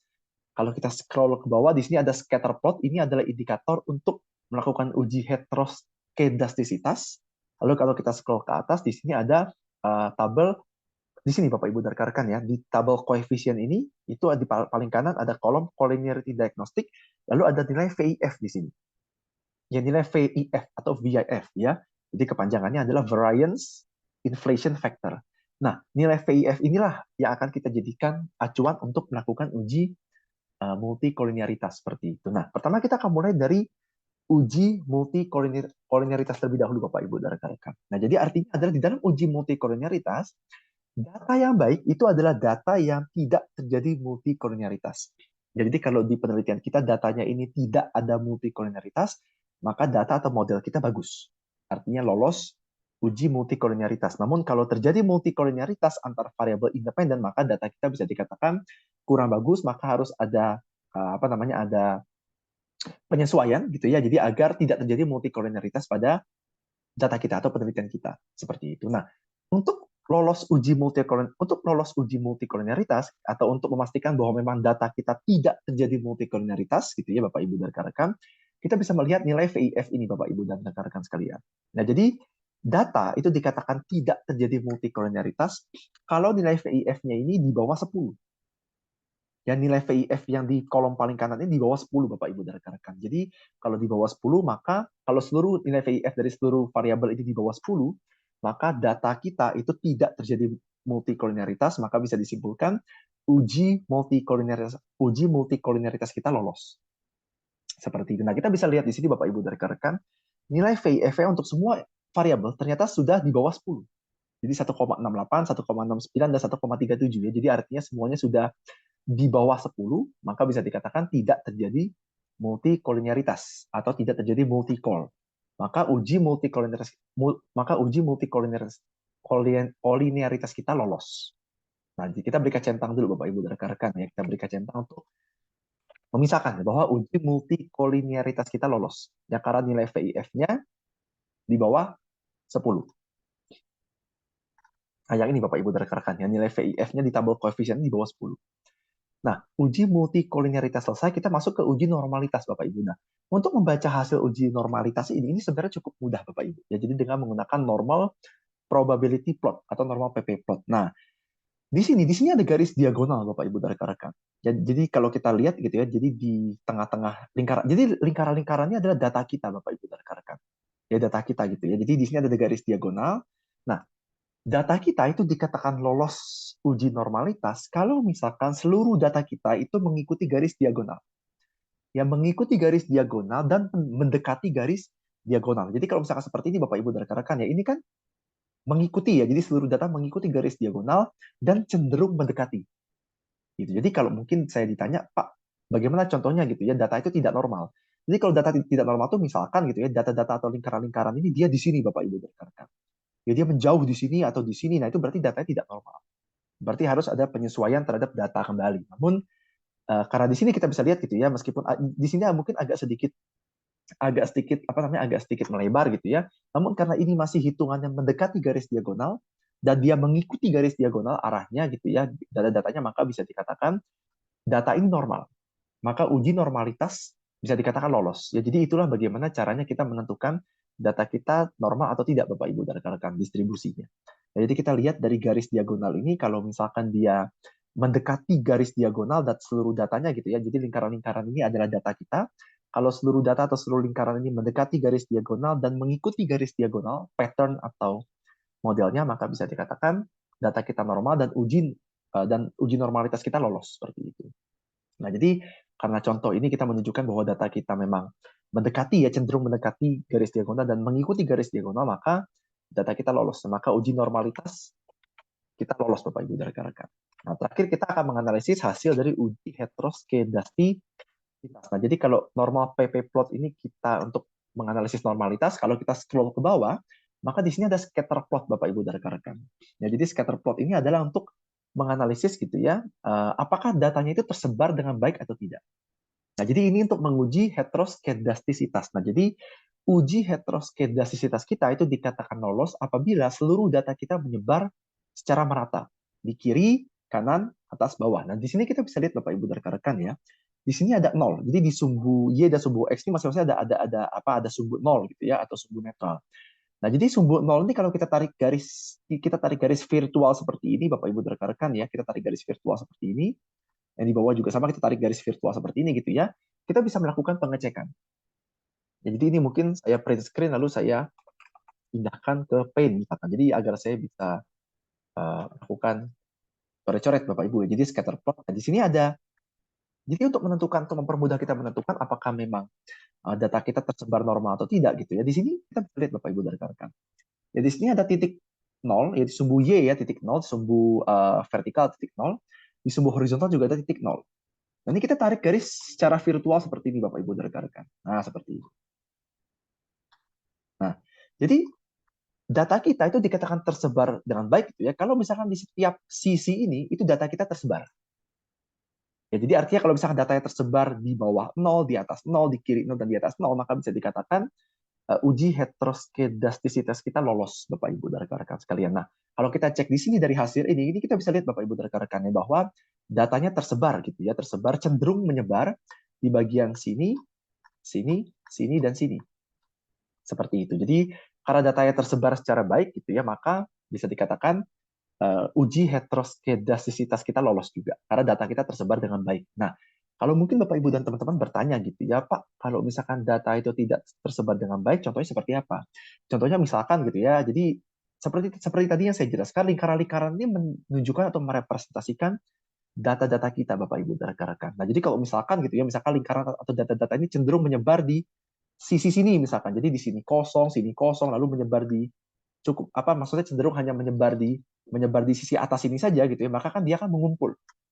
Data itu ada tendensi atau ada kecenderungan terkumpul ya atau ngumpul di satu wilayah saja. Nah, ini berarti artinya adalah ada masalah dengan persebaran data.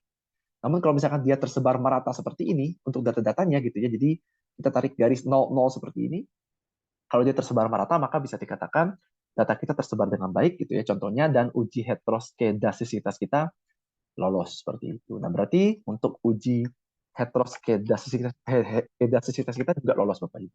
Nah, karena saya melakukan 3 uji ini dan semuanya lolos, maka uji asumsi klasik kita selesai.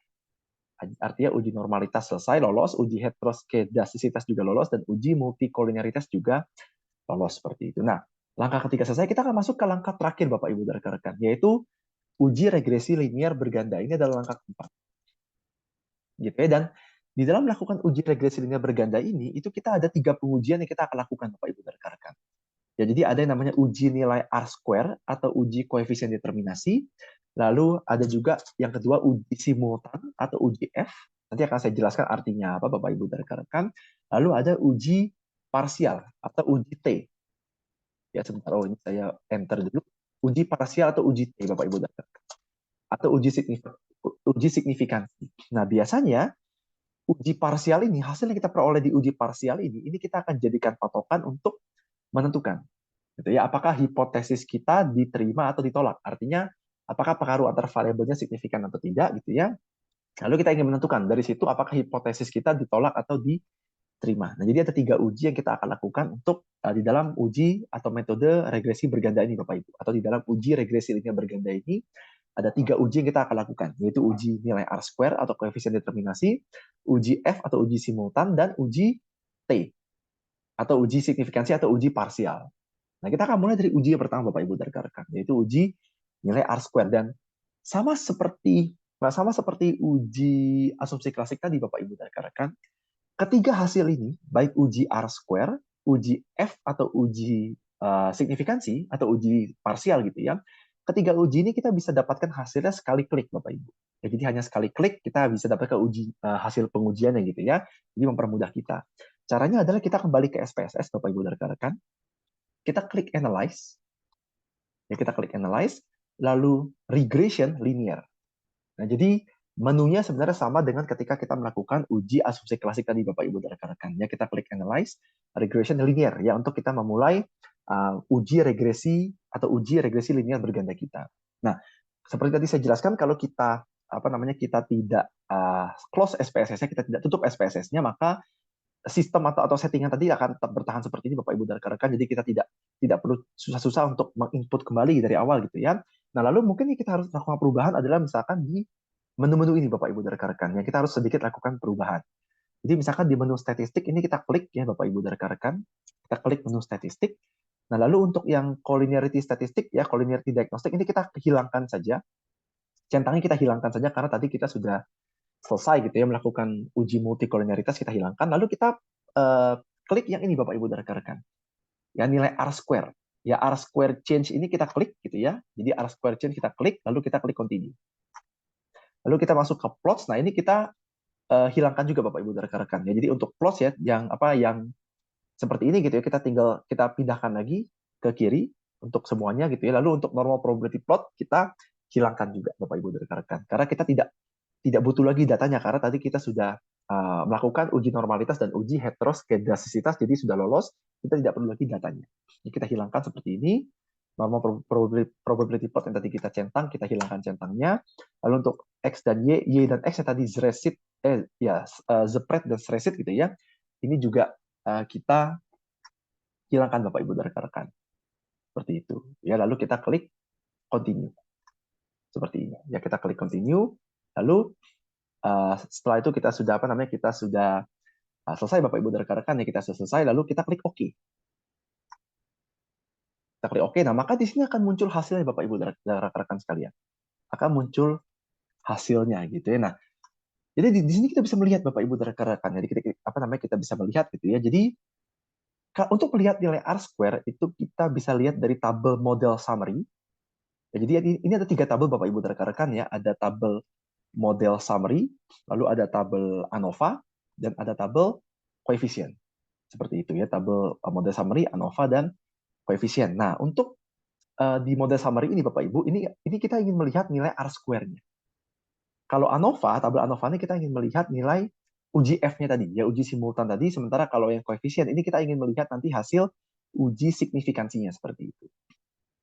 Nah, kita lihat dulu dari uji R-square Bapak Ibu. Jadi dari tabel model summary ini kita melihat menemukan nilai R-square-nya adalah sebesar ini Bapak Ibu dan rekan-rekan. Dan nilai R-square-nya sebesar 0,239 seperti itu ya, 0,239. Nah, berarti hasil ini kita harus interpretasikan Bapak Ibu dan rekan-rekan. Ya, kita harus interpretasikan ya R-square 0,239. Itu ya 0,239. Nah, jadi kita tulis di sini Bapak Ibu dan rekan-rekan. Jadi artinya adalah untuk variabel customer loyalty sebagai variabel dependent itu memiliki nilai R-square 0,239 ya dari variabel Y yaitu customer loyalty. Itu sebesar 0,239. Nah, ini angka ini Bapak Ibu dan rekan-rekan sekalian ini harus kita konversikan ke dalam persentase. Berarti 0,239 kalau kita persentasekan akan menjadi 23,9%. Nah, nilai R-square dari customer loyalty sebesar 23,9% ini harus kita interpretasikan artinya apa. Nah, artinya adalah sebagai berikut Bapak Ibu. Artinya adalah bahwa besaran pengaruh, atau ini mungkin saya enter sedikit, besaran pengaruh yang diberikan oleh seluruh variabel independen, dalam hal ini berarti customer engagement, trust, dan customer satisfaction, ini adalah sebesar 23,9%. Yaitu pengaruh diberikan oleh seluruh variabel independen terhadap, terhadap variabel customer loyalty sebesar 23,9%. Di mana sisa pengaruh sebesar 76,1% dijelaskan oleh variabel lain yang tidak diteliti pada penelitian ini. Nah, jadi kalau mungkin teman-teman bertanya gitu, ya ini 76,1% dapat dari mana, Pak? Jadi pengaruh itu 100% Bapak Ibu dan rekan-rekan. Jadi pengaruh antar variabel itu harusnya 100%. Sementara ketiga variabel X ini itu hanya bisa menjelaskan variabel Y atau loyalty sebesar 23,9%. Maka dari 100% masih ada sisa sebesar 76,1%. Jadi 100% kurang dengan 23,9, ketemu 76,1. Ya, di mana 76,1% ini artinya adalah bahwa memang masih ada variabel-variabel di luar sana yang tidak diteliti pada penelitian ini yang juga bisa menjelaskan variabel loyalty tadi Bapak Ibu dan rekan-rekan. Ya, jadi inilah bagaimana cara kita menginterpretasikan nilai R-square. Jadi artinya besaran pengaruh yang diberikan oleh seluruh variabel independen terhadap customer loyalty sebagai variabel dependen adalah 23,9%.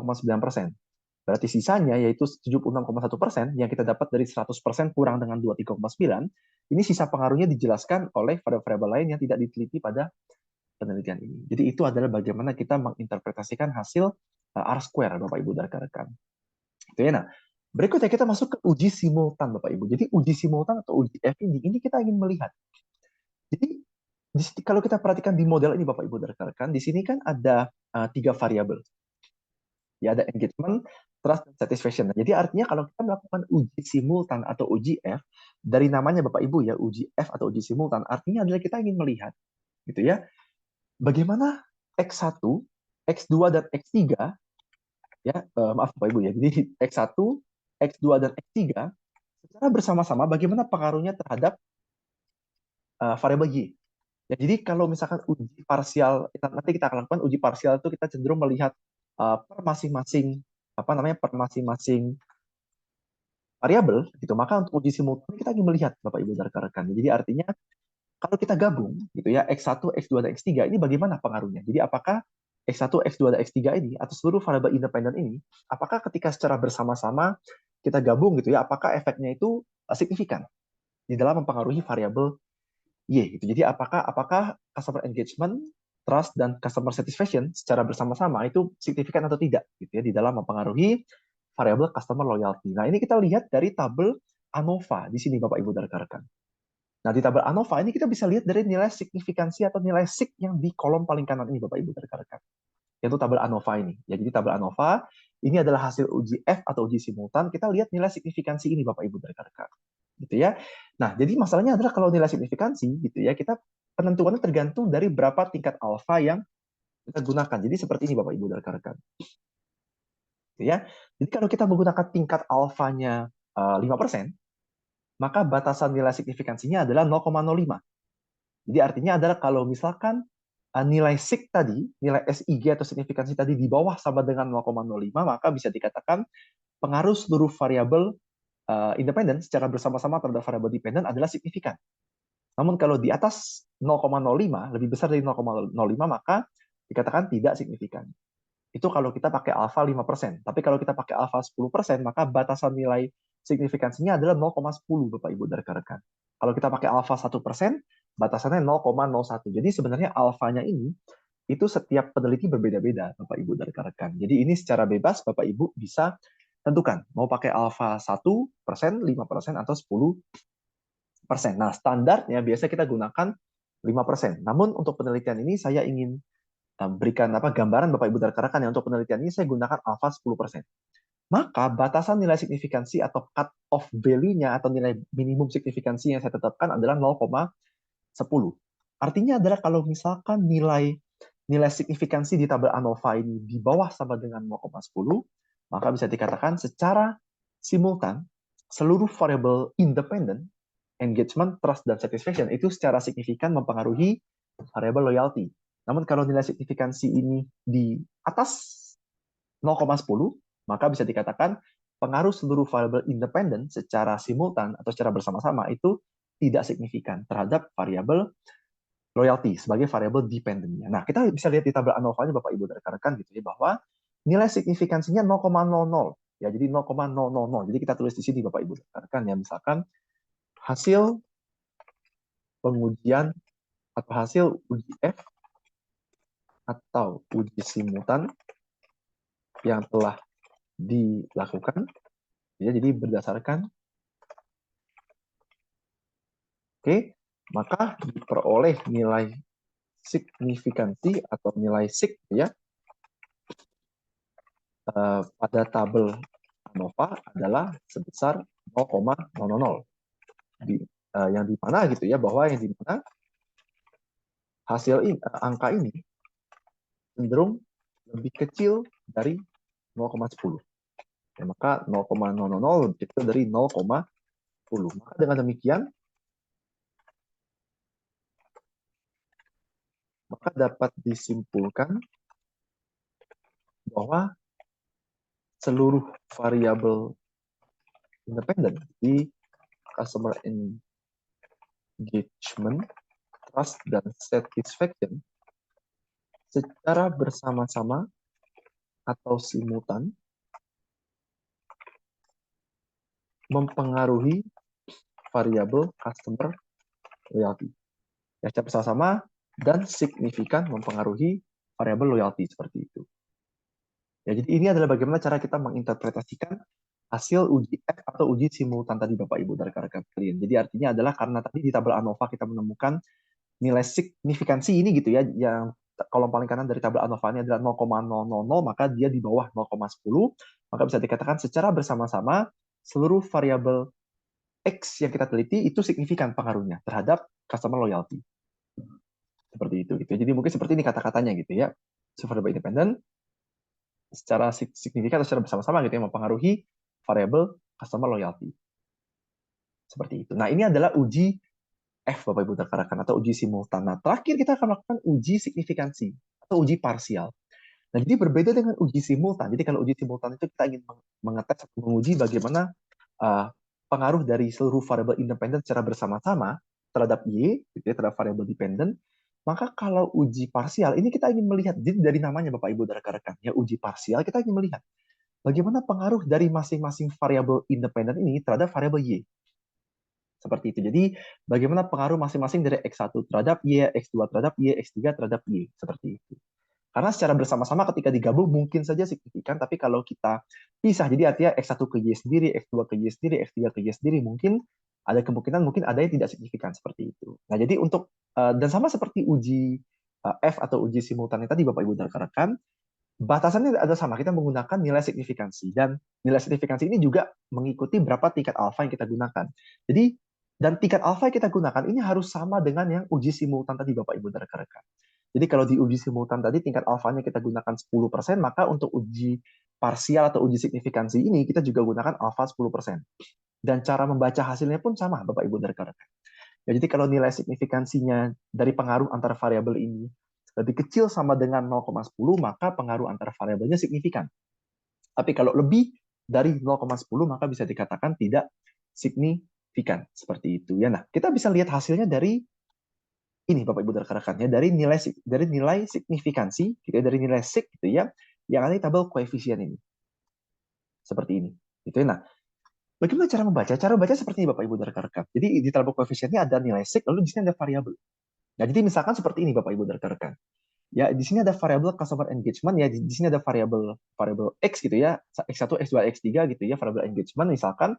Lalu ini adalah nilai signifikansi. Jadi nilai signifikansi di kolom ini Bapak Ibu dan rekan-rekan, ya, nilai signifikansi sebesar 0,066 ini berarti nilai signifikansi terkait dengan pengaruh customer engagement terhadap customer loyalty. Jadi kalau kita ingin hasilnya, kita ingin interpretasikan, jadi akan seperti ini Bapak Ibu dan rekan-rekan.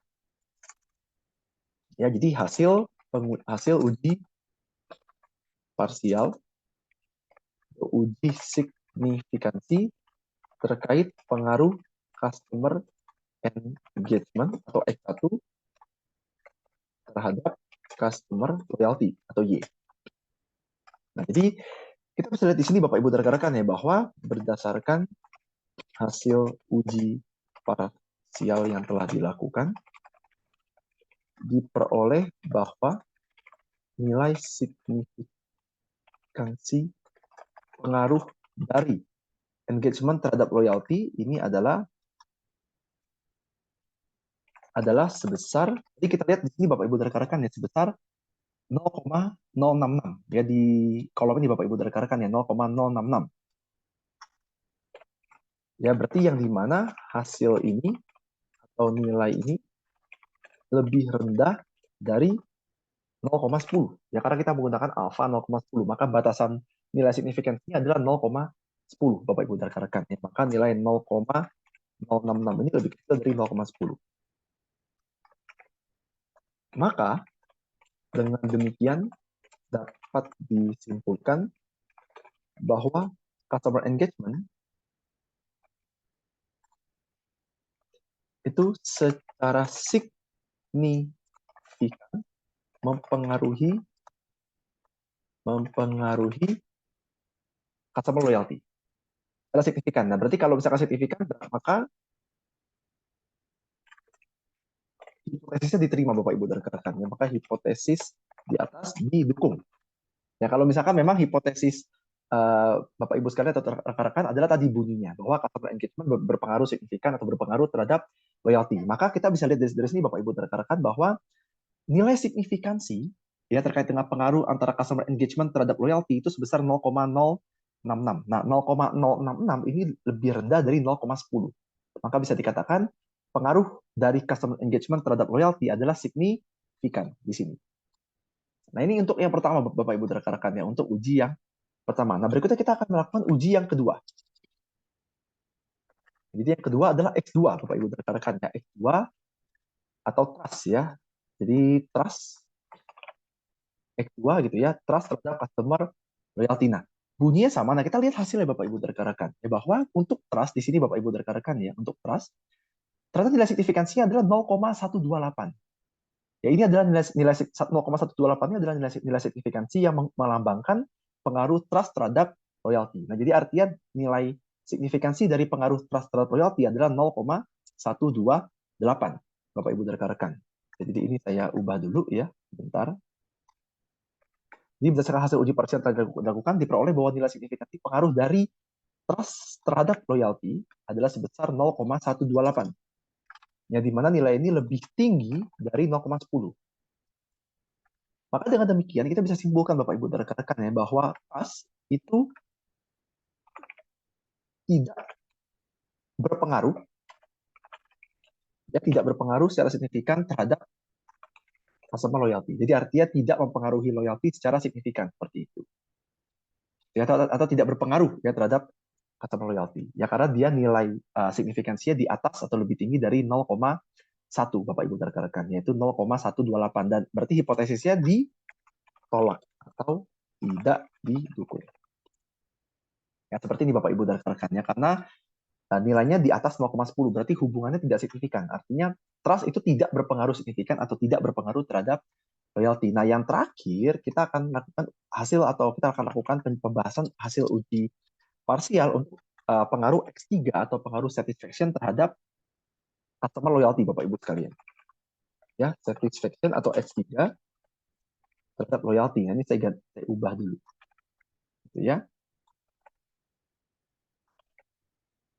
Nah, ini kita lihat Bapak Ibu dan rekan-rekan ya. Dan ternyata gitu ya, di sini ada dari tabel koefisien Bapak Ibu dan rekan-rekan ya, bahwa nilai signifikansi terkait dengan pengaruh satisfaction terhadap loyalty di sini itu adalah 0,057. Ya Bapak Ibu dan rekan-rekan ya, 0,057. Nah, berarti nilai ini itu lebih rendah dari 0,10.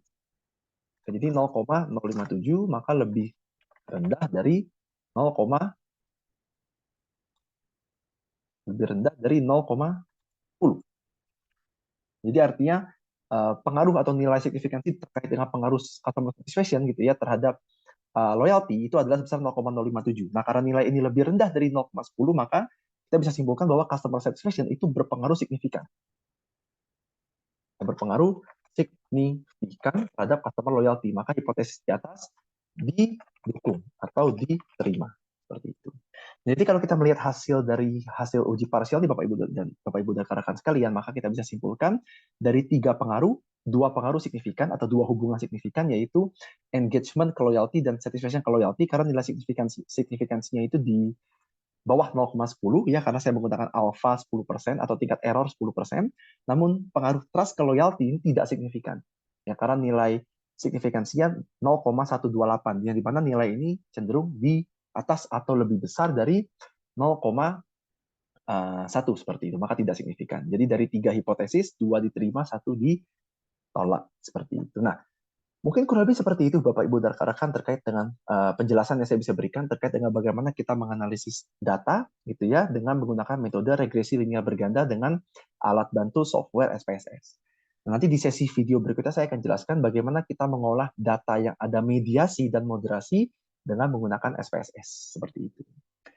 Baik, kurang lebih seperti itu mungkin Bapak Ibu dan rekan-rekan terkait dengan penjelasan saya, semoga bisa membantu. Sampai ketemu di video berikutnya. Nanti untuk penjelasan terkait dengan analisis model yang ada mediasi dengan moderasi dengan menggunakan metode regresi linear berganda gitu ya. Saya akan jelaskan di video berikutnya seperti itu. Baik, terima kasih banyak Bapak Ibu dan rekan-rekan sekalian atas perhatiannya. Semoga bisa membantu dan sampai jumpa di video berikutnya. Terima kasih banyak.